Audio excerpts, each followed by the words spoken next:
On our today's video, we're going to be talking about the part 2 of the video we discussed the last time. Please, if you haven't watched that first video, please do well to check our channel videos, and then you will see the part 1 of this video and do well to watch it out.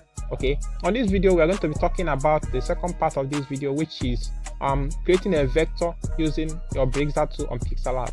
So let's get started. Don't forget to subscribe with us here on YouTube. Your like and comment will be appreciated. Thanks. Okay, let's get started. The first thing you need to do when you want to do sketch or vectorization on pixelLab using beizer tool is, first thing you need to change your workspace. This is YouTube thumbnail size. Okay, I'm going to keep it like square shape. 1:1 is square. Okay, and then click OK. Then I'm going to delete all of these things, or instead keep them opaque, make them invisible. Okay, then tap on my screen. Then the next thing I need to do is I must have a sketch before I make a logo. Okay, before you make a logo you must have a sketch, and that's why I have actually created a sketch I want to be using for this video. I will go ahead and import my sketch on my work screen, that by tapping on this plus icon and then go from gallery, and then I will go to my camera because I use my camera to snap it. I will crop it and then rotate it like this and tap OK. I will expand my image, okay, and then keep it here. Next thing I need to do is to go click on this icon you see on the top right corner of your screen. Then the image is selected. I'm going to tap on the key icon there, which is to lock it. I want to lock it. Okay, I'm going to tap on this again to take it off. Okay, the next thing I need to do is to go here, click on this, and then I'm going to make sure I select this and then go ahead and turn it opaque, or try and make it a little transparent. Opacity, reduce it a little. The reason why you are reducing it is because you want to see the sketch and as well see what you are vectorizing.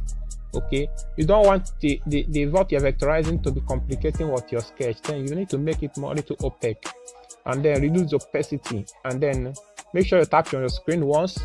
And when you have done that, you click on your beizer. You are going to see beizer on the right bottom corner of your screen. Then you tap on it. I hope I say that well.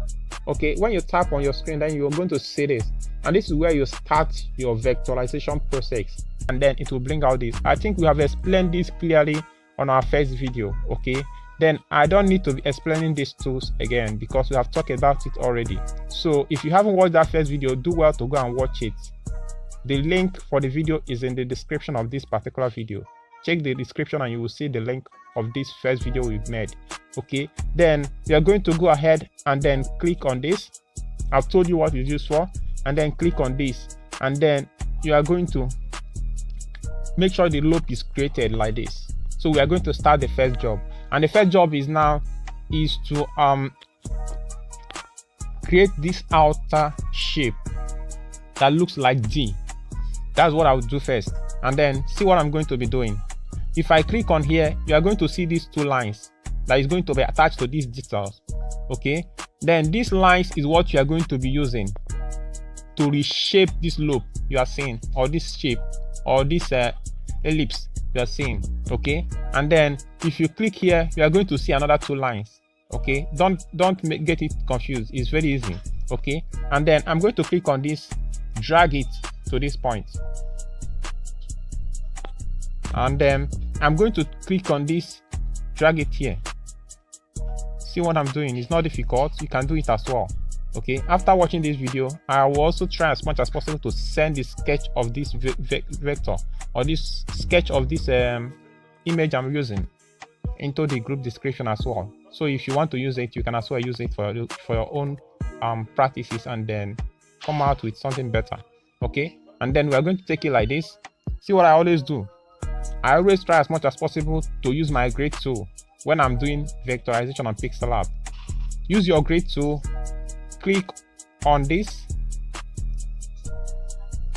click here, click on this, and then tap on it once, and then tap on this icon you are seeing here, then you can keep it to 3. Yeah, both the rows and column are going to have three lines. Okay, now this is what you are going to do. Then tap on this as well again, and then take it to this point. Make sure it is in straight line with this sketch you made. Okay, then when you have done that, you are going to tap it again and make sure you uncheck it. Then the next thing you need to do, there is a magnet sign here. You are going to check it again. I always like to check it on because it already helps to give me a perfect straight line when I'm vectorizing on this particular thing. So when I've clicked on this, and then I'm going to add more points by clicking on this. I've talked about this in the first video.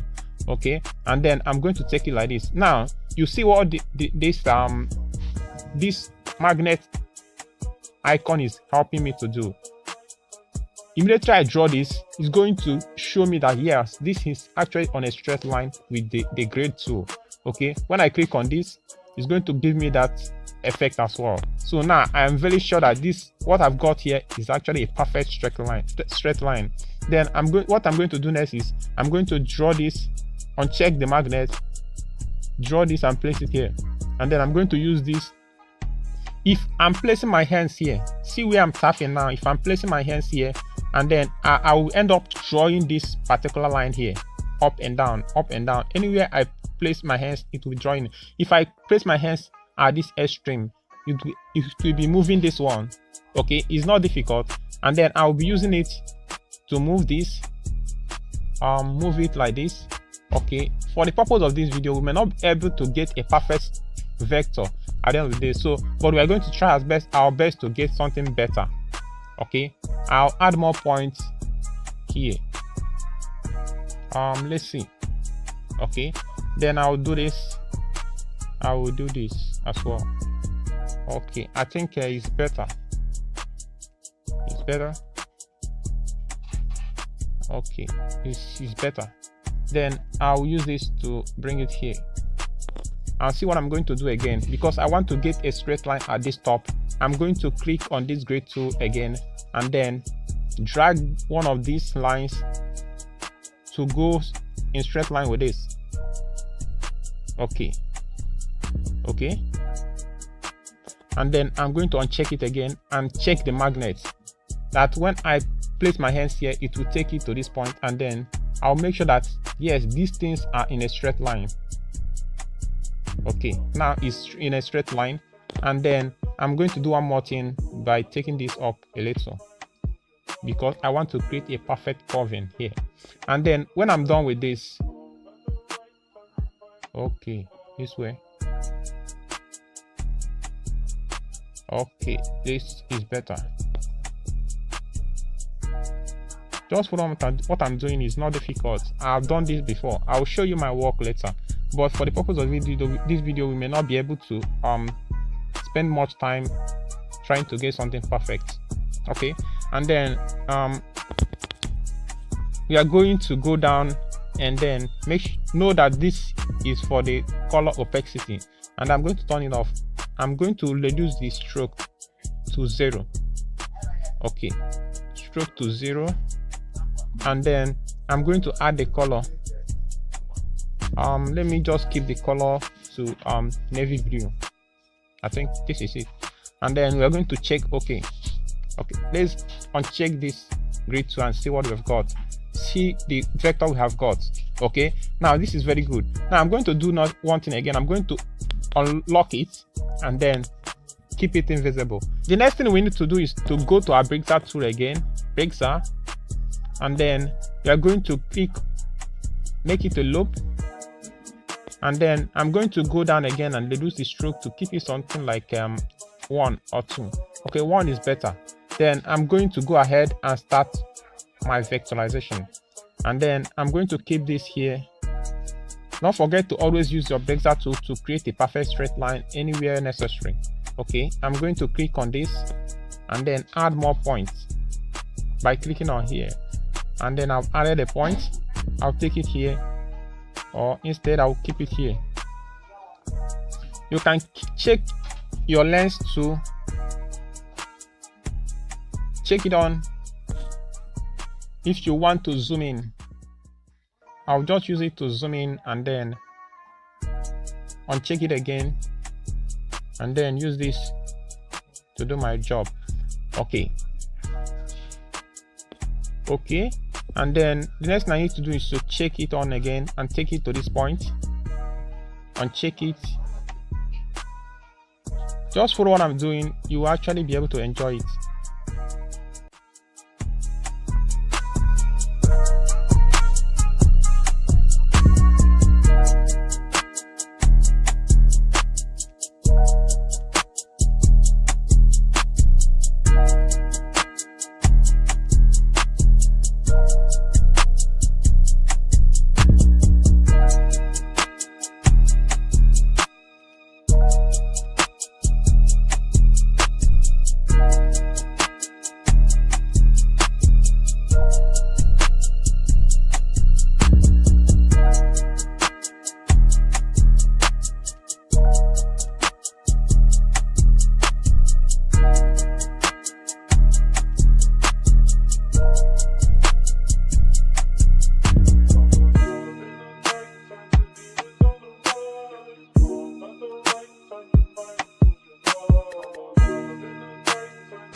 Okay, when you are done doing this, the next thing you need to do is to go ahead and then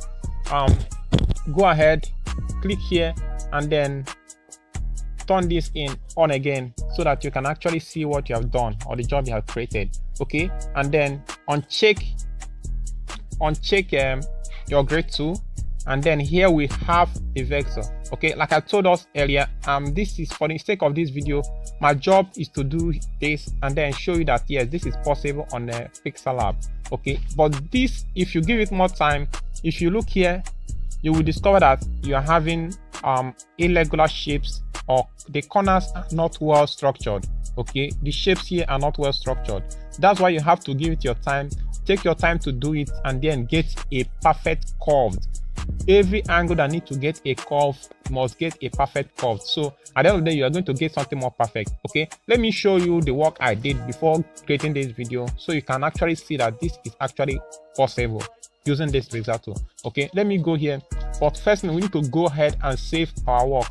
Don't forget that saving your work is very, very important when you are using our pixelLab. At each and every point, make sure you save your work, because at a point you may need to come back again and then redo what you have done before you add colors, before you add shape, before you merge objects together. Make sure you save your project. Then I'm going to save it with the logo. Okay, and then click OK, and then let me go ahead and show us what I've actually created using this shape, this tool before. Okay, and then this is actually the logo I intend to create, or have created it before on my pixelLab here. Okay, and then before you merge things together, make sure you save.